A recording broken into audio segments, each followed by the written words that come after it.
Olá, amigos. Hoje faremos mais uma palestra virtual, hoje com o assunto a culpa. Vamos à leitura, então, do Evangelho segundo o Espiritismo, capítulo 8. Bem-aventurados aqueles que têm puro o coração. Meus bons amigos, por que me haveis chamado? É para me fazer impor as mãos sobre a pobre sofredora que está aqui e a cure? Ah, que sofrimento, bom Deus! Ela perdeu a vista e as trevas se fizeram para ela. Pobre criança, que ore e espere. Não sei fazer milagres sem a vontade do bom Deus. Todas as curas que pude obter e que vos foram assinaladas, não as atribuais senão àquele que é nosso Pai em tudo. Em vossas aflições, portanto, olhai sempre o céu e dizei do fundo do vosso coração: meu Pai, curai-me, mas fazei que minha alma doente seja curada antes das enfermidades do meu corpo, que minha carne seja castigada se preciso for, para que minha alma se eleve até vós com a brancura que tinha quando a criastes. Depois desta prece, meus bons amigos, que o bom Deus ouvirá sempre, a força e a coragem vos serão dadas, e talvez também essa cura que não tereis pedido, senão timidamente como recompensa da vossa abnegação. Vocês verão que esta passagem do Evangelho vai se concatenar com o assunto de hoje, que é a culpa.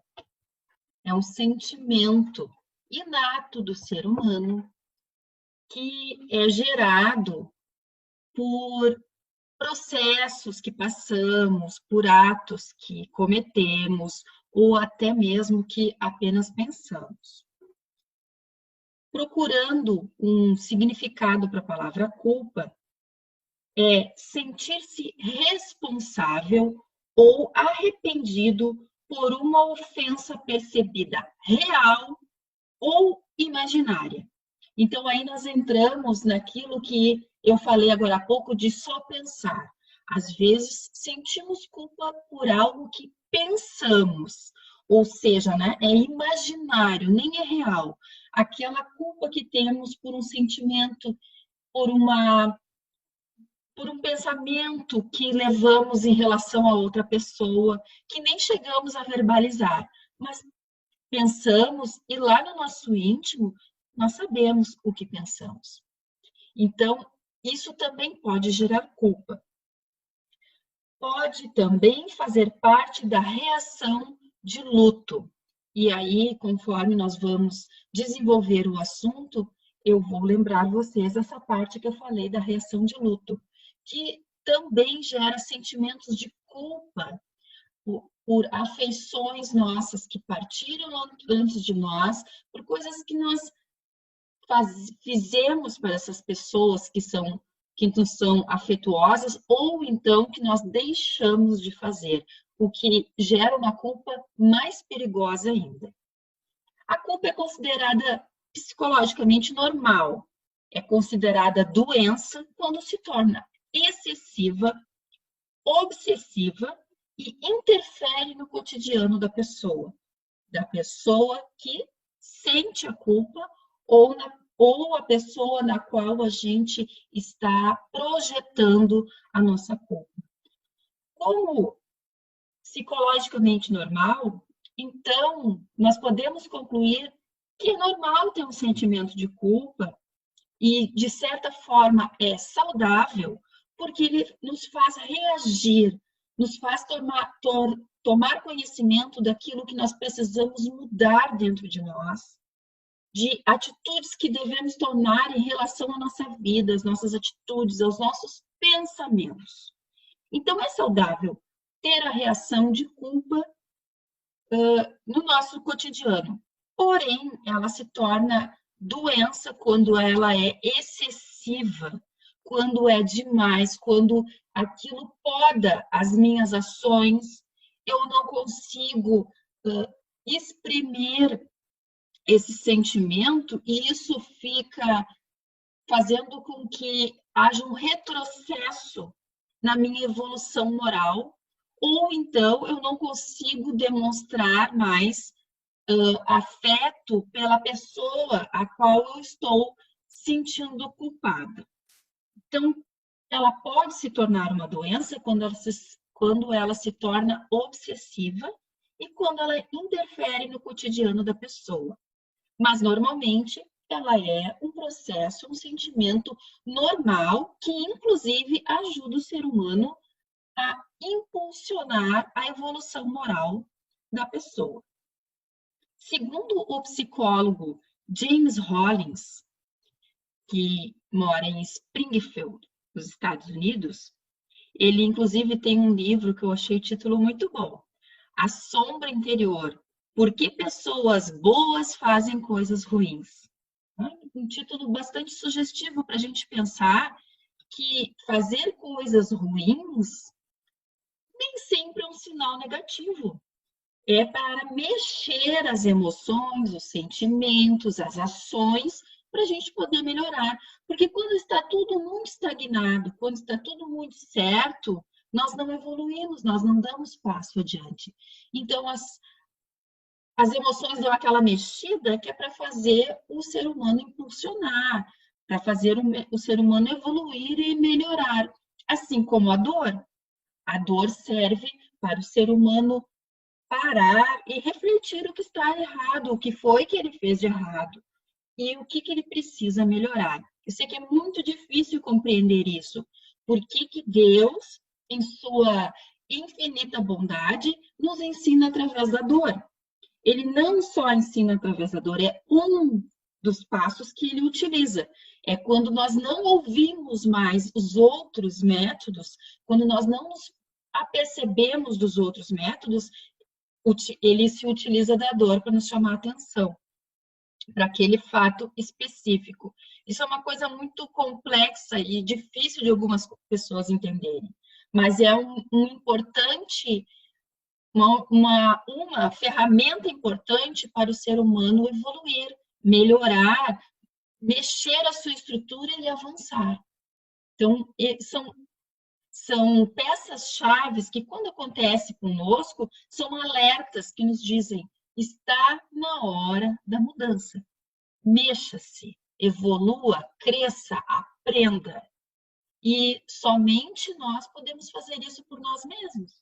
Não, às vezes temos pessoas que nos ajudam, temos amigos, temos família, temos um psicólogo que está nos apoiando numa psicoterapia, e que podem sim dizer isso, alertar, abrir os nossos olhos. Só que a decisão sempre é unilateral, é somente da pessoa. Eu sim posso mudar, eu quero mudar e eu posso mudar. Então vamos analisar os tipos de culpa que James Rollins escreveu numa tese dele sobre o que ele classifica como culpa. O primeiro tipo de culpa é a culpa como defesa. É melhor assumir a culpa do que se confrontar com os sentimentos envolvidos e lidar com a sua consciência. Então, veja bem, é aquele tipo de culpa que eu sempre digo assim, ó, mas eu fiz isso por causa daquilo. Eu agi assim porque estava sofrendo assim. Então, sempre é mais fácil colocar a culpa numa defesa para o meu ato errado, criando uma casca de coitadismo em volta de mim. Vou exemplificar. Vamos usar o exemplo hoje que o meu sentimento de culpa em relação aos meus filhos, que eu não estou sendo uma mãe presente. Eu não fui presente na infância e agora eles já estão crescidos, foram embora, eu me sinto sozinha e eles não vêm me visitar, eles não são carinhosos, não são amorosos comigo e eu me dei conta de que eu não fui uma mãe presente. Ou melhor, eu fui uma mãe ausente.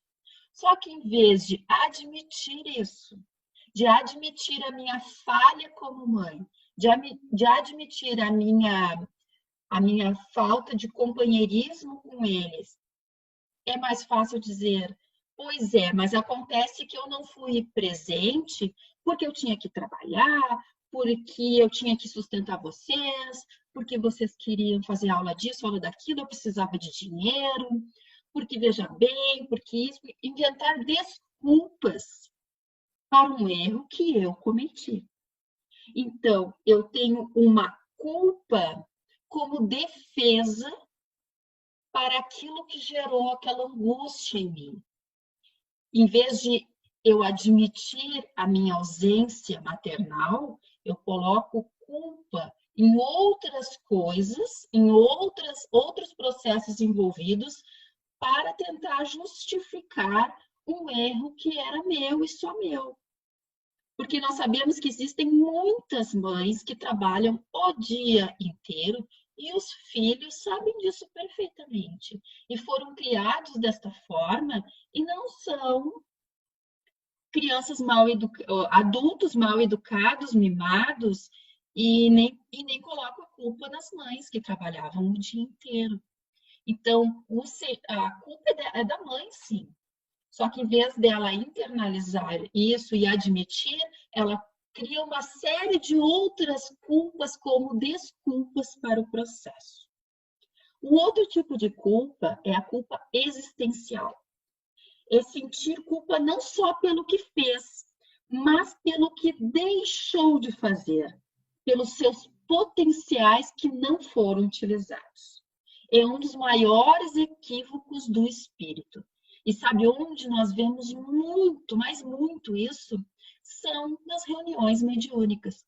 Quando trabalhamos com os espíritos desencarnados, eles falam muito para nós desse tipo de culpa, pelas coisas que deixaram de fazer, pelas oportunidades que eles deixaram passar, pelas descobertas que deixaram de fazer, pelos sentimentos que deixaram de explorar, pelas pessoas que deixaram de perdoar, pelas pessoas que deixaram de amar e pela vida medíocre que tiveram encarnados enquanto tiveram todas as oportunidades de ter uma vida plena e feliz.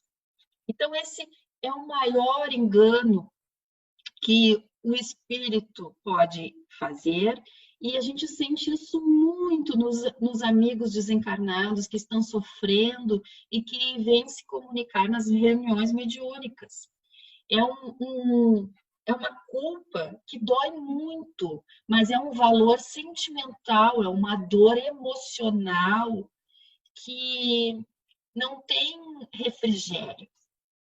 Essa pessoa ela precisa se perdoar, porque não tem como anestesiar uma culpa por aquilo que ela deixou de fazer, porque ela não tem em quem colocar essa culpa, ela não tem outros mecanismos onde escoar essa culpa como outro tipo, a culpa como defesa, né?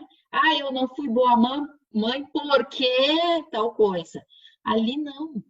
Na culpa existencial, tu não tem onde escoar, não tem para onde, em quem colocar a culpa. E aí tu te vê nu e cru com esse problema que tu tens que resolver. E graças a Deus, temos o amor incondicional dele e ele nos dá diversas chances de fazer de novo, que se chama reencarnação. Ele nos dá a oportunidade de reencarnar e tentar novamente. E quando nos sentirmos preparados para isso, veja que grata oportunidade que ele nos dá. Quando o espírito se sente preparado para passar por aquele problema novamente, por aquele sentimento, por aquele problema que está gerando essa culpa nele, Jesus permite que reencarne novamente para tratar deste problema. E quando ele retorna ao mundo espiritual e vê que não conseguiu, é uma dor, é um sentimento muito grande de fracasso e, e muitas vezes gera problemas por muitas e muitas encarnações. Por isso que quando nós temos oportunidades, nós devemos aproveitar. E essas oportunidades geralmente estão do nosso lado, que é a nossa família, né? Mais uma vez, concatenamos os assuntos, entrelaçamos os assuntos, estamos falando de culpa e mais uma vez estamos falando de perdão entre os seres que moram conosco, porque são oportunidades que nós temos de trabalhar estes desafetos e também esses sentimentos que estão cristalizados no nosso perispírito, estão cristalizados na nossa essência e que nós precisamos trabalhar.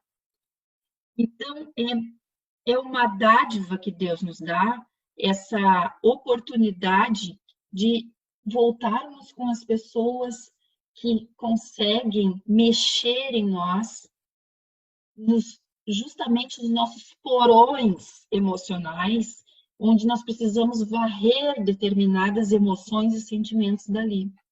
E aí, quando nós estamos vivendo o problema, é uma coisa muito grande, é um problemão, é muito difícil, e a gente chora muito, se escabela, quando na verdade é uma bênção. É um problema, mas é algo que vai te trazer um alívio por muitas outras gerações, por muitas outras encarnações, é um passo que tu está dando para a felicidade. E o terceiro tipo de culpa é a culpa de responsabilidade, que é dizer, eu realmente errei e peço desculpa.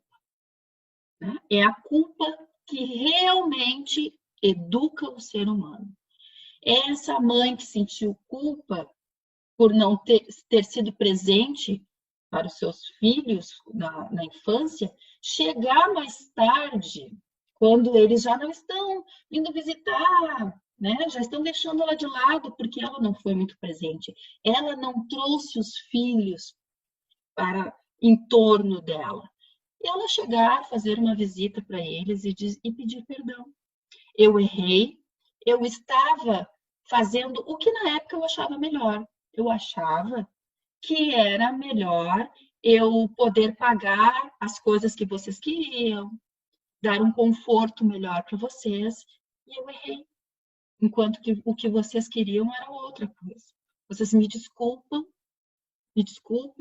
eu errei, eu peço perdão. Eu tenho certeza que o filho vai perdoar uma mãe que chega neste momento da vida e pede perdão por uma coisa que ela errou.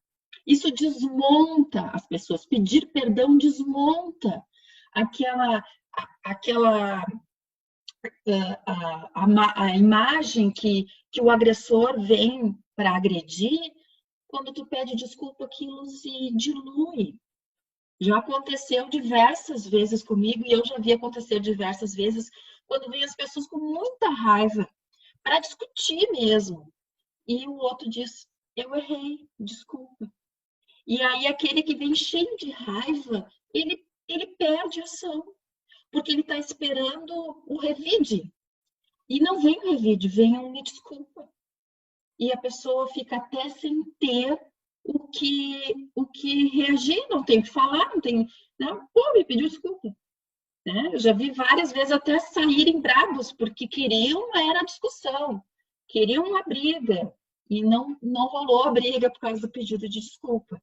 Este é o perdão que liberta. Imagina a situação que nós criamos, os filhos perdoarem a mãe, se darem melhor, começarem a se visitar, frequentar a casa um do outro. Imagina que peso que sai de cima dessa mãe, dessa situação imaginária que eu criei para elucidar o sentimento de culpa. Olha como isso ia libertar as emoções que ela tem e o convívio dela com a própria família. Então, como tratar sentimentos de culpa conosco, envolvidos, que são N motivos que podem gerar culpa, como nós falamos, desde um pensamento, como também de um ente querido que faleceu, e eu tinha tanta coisa para falar e não falei. Eu tinha que pedir perdão por aquela coisa que aconteceu em 1900 antigamente e não pedi, ou eu não falei o quanto era importante para mim, ou era minha responsabilidade e eu não fiz, não deu tempo, eu fraquejei, eu fui fraco. Isso gera uma culpa depois que esse ente querido foi embora e que não tem mais como falar, que dependendo, cria até um elo que nós chamamos de obsessão entre um ser e o outro, um encarnado e o outro desencarnado, que fica até difícil do ser que desencarnou evoluir. Porque se ele entra em contato com essa sintonia em que eu fico encarnada do lado da Terra, pensando, emitindo vibrações de culpa, eu não deixo esse ente querido desencarnado evoluir. Ele fica preso nos meus pensamentos de culpa. E é aí que geram os estados obsessivos que a doutrina espírita estuda. Então, é muito importante realizar um autoconhecimento, conhecer-se e conhecer os processos que levam a gente a ter esses problemas. Porque só assim nós seremos capazes de nos perdoarmos e perdoar os outros. Quando nós entendemos esses processos, nós não vamos ficar emitindo vibrações de culpa para esses entes queridos. Nós vamos deixar essas pessoas evoluírem e seguir o seu caminho. Nós perdoamos, nos perdoando, nós vamos ter mais tranquilidade e nós vamos melhorar as nossas expectativas em relação ao nosso próprio melhoramento emocional, espiritual, porque quando nós não conseguimos nos livrar dessa culpa e nós não conseguimos nos auto-perdoar, nós ficamos num círculo vicioso de culpa. Nós geramos um atraso, uma preguiça em melhorar, em evoluir, e nós criamos com isso uma baixa estima, porque nós ficamos ligados a esse problema que gera essa culpa. Nós não conseguimos pensar em outra coisa, nós não conseguimos mudar o foco. Nós ficamos ali como os cavalos que usam, eu não sei o nome daquele negócio que põe os cavalos assim para eles olharem só para frente, nós ficamos olhando só para o problema, só para o problema. Não abrimos o nosso olhar, os nossos horizontes, que é o perdão. Porque se nós abrirmos os nossos horizontes, nós veremos que não adianta ficar envolvido naquele sentimento de culpa, que isso só vai gerar amargura. A pessoa vai ficar amargurada. E aí, com isso, ela não vai conseguir gerar todos os outros sentimentos positivos que o ser humano precisa gerar. A bondade, a benevolência, o amor ao próximo. Como é que eu vou amar ao próximo, que é um mandamento de Deus, se eu sou amargurada? Se eu tenho culpa dentro de mim, eu não consigo nem me perdoar. Como é que eu vou perdoar os outros? Como é que eu vou me doar? Eu não estou inteira, eu não estou completa. Então, tudo começa por mim, por dentro de mim. Evitar remoer os erros e ficar nesse círculo vicioso, que é o caso doentio que nós falamos hoje. É a estagnação do ser humano ante os seus sentimentos. É a mágoa, é a baixa estima. Por isso, a culpa é um sentimento que parece inocente, mas não é. Ele gera bastante problemas. Gera mágoa, baixa estima, ressentimentos, estagnação emocional, psicológica e espiritual. Certo? Eu vou ler para vocês o que Emmanuel fala sobre o assunto no livro Vinha de Luz.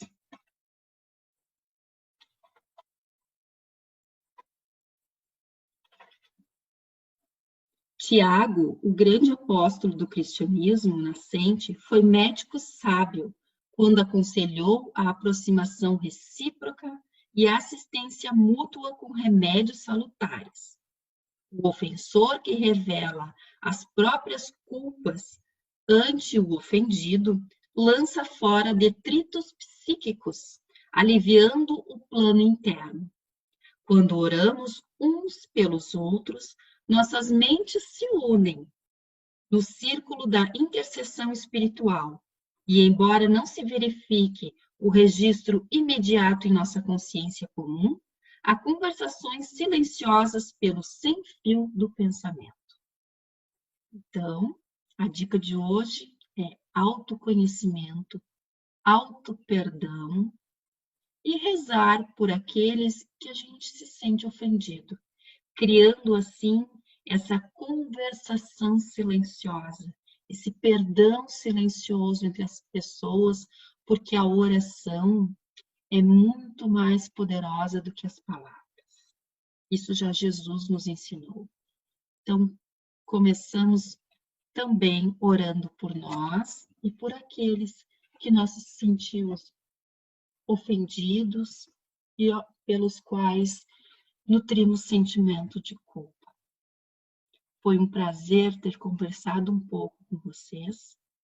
E vamos pedir então aos amigos espirituais da Casa de Ismael que acompanhem todos aqueles que estão conectados conosco através das redes sociais da Casa de Ismael, que todos tenham muita fé neste momento difícil que estamos passando, tranquilidade, serenidade, e vamos trabalhar o nosso auto-perdão, nosso autoconhecimento, para nos aproximar cada vez mais de Deus. Que a paz esteja com todos vocês. Obrigada.